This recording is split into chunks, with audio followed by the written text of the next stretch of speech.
What could go right? I'm Zachary Carabell, the founder of the Progress Network, joined as always by my co-host, co-conspirator, Emma Varvalukas, the executive director of the Progress Network. And this is our weekly progress report, an adjunct to our interview-based, longer What Could Go Right podcast, where we take a look at some of the news that you may have missed, but Emma Varvalukas and the team at the Progress Network did not miss, because they are every day 24/7 in their sleep and during their waking hours, scouring the planet for news that points in a somewhat different direction, or even a radically different direction than what the mainstream media would suggest, i.e., the world may not be falling apart, everything may not be going to hell in a handbasket, there may be good things happening, we may be solving our problems, not creating worse ones, we may be climbing out of our holes rather than digging ourselves deeper into one.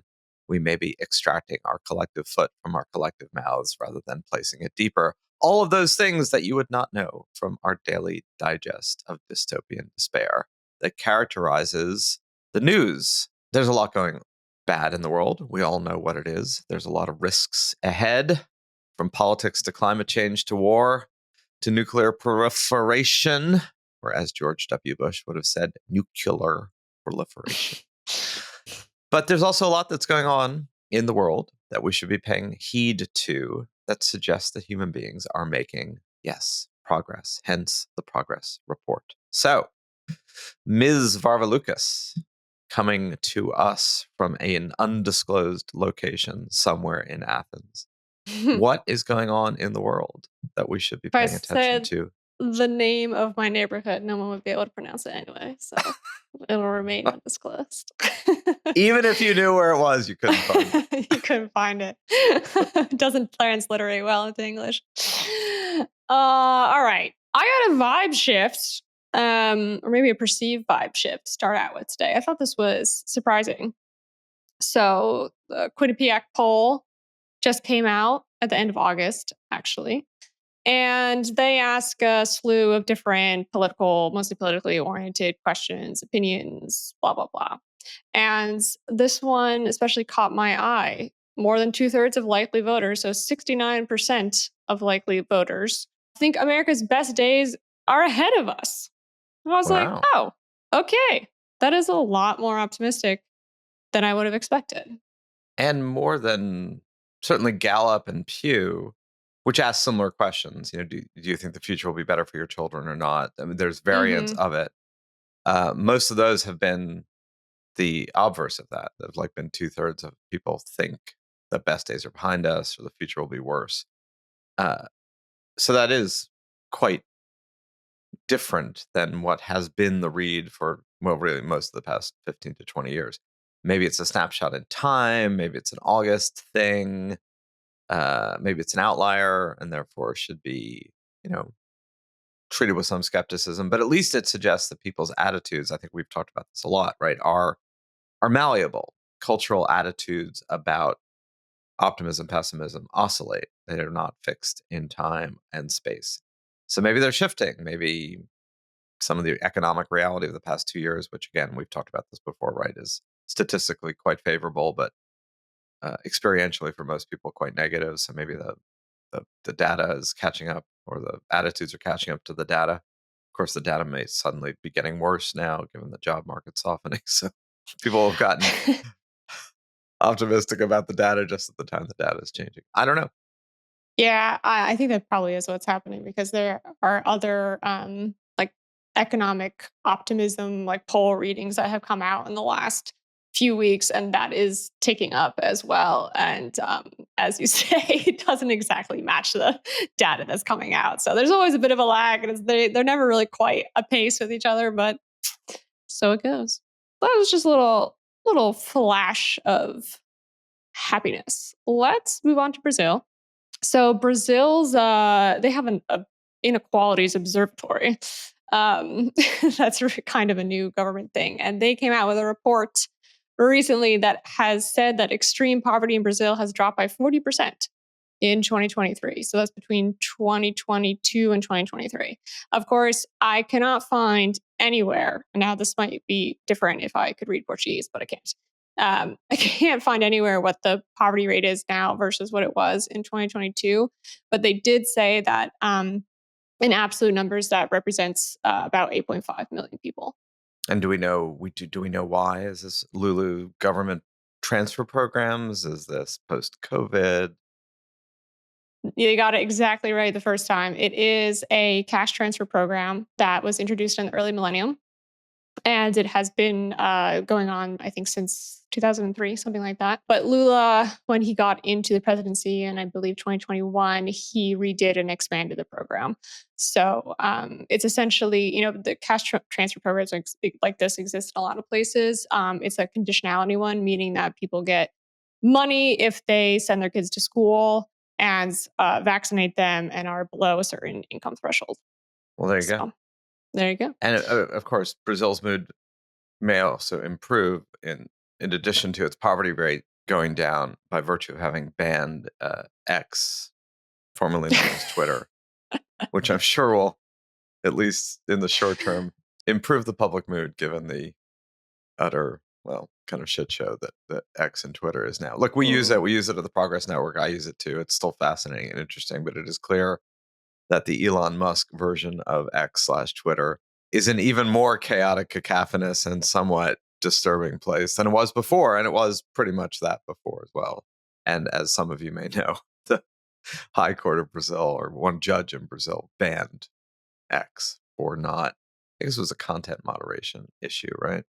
Yeah, and I read also that Elon Musk had fired the entire like safety and quality team in Brazil when he took over. So it's probably like, I mean, someone made this point. I forget when or where I read this, but they were like, "What you're experiencing in the United States is the best case version of social media platforms. So if you're feeling like Twitter is chaotic in the U.S., like in Brazil or Just India, like it's orders of magnitude worse." great. So Great. Well, there you have it. yeah. So Yeah. yeah, maybe the optimism reading would be good in Brazil right now. That's right.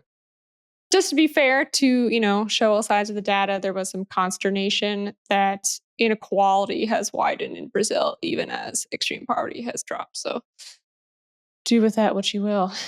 Yeah, and there is that question which we have examined a little bit in some of the podcasts with people like Natalie Foster and others of, does inequality matter if everybody's tide is rising, right? So it seems like societies are much more rent by the problems of inequality when there's stagnation for most and huge gains for a few, as opposed to decent gains for everybody, even if outsized gains for the very, very, very, very wealthy.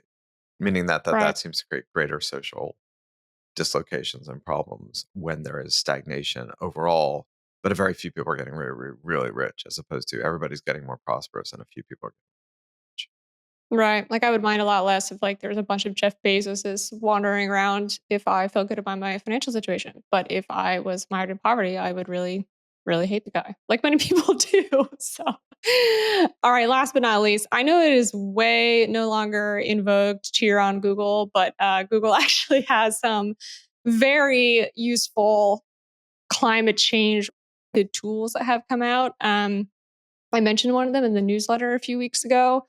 This I happened upon by accident because there was a big wildfire, as there always are in Greece over the summer.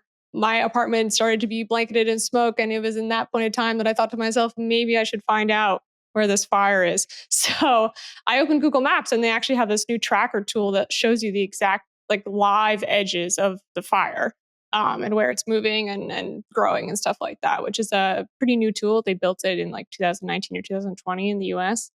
So, in addition to that, they've just unveiled something new. It's a heat resilience tool for cities, and it's not really aimed at the general public. It's more aimed at policymakers, but it's still pretty cool. What it can basically do is read by satellite the land surface temperature data. So it can tell you like where in your city you have like hotspots that you need to address.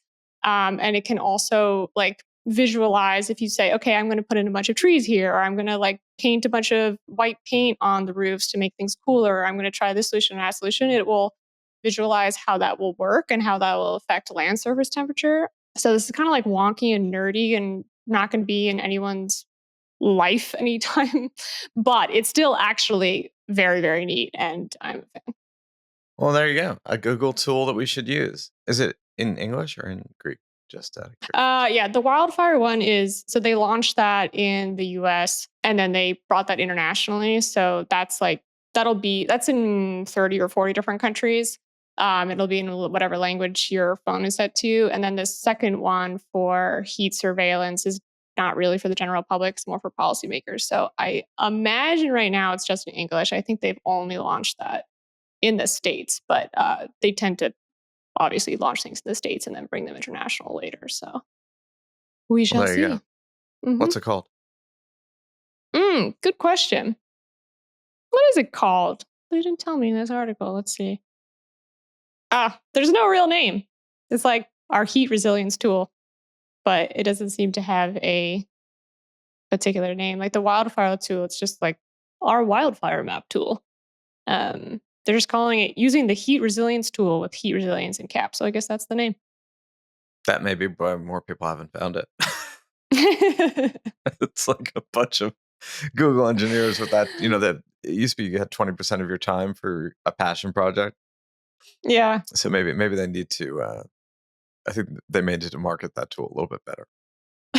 Well, like I will say in defense of the wildfire one, what was cool about it is that it just like popped up.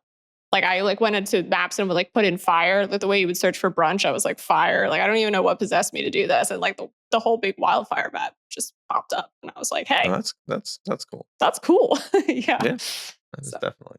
All thanks, right. Google. On that note, thank you for scouring the planet for news. Happy to do it. Yeah. We'll be back next week.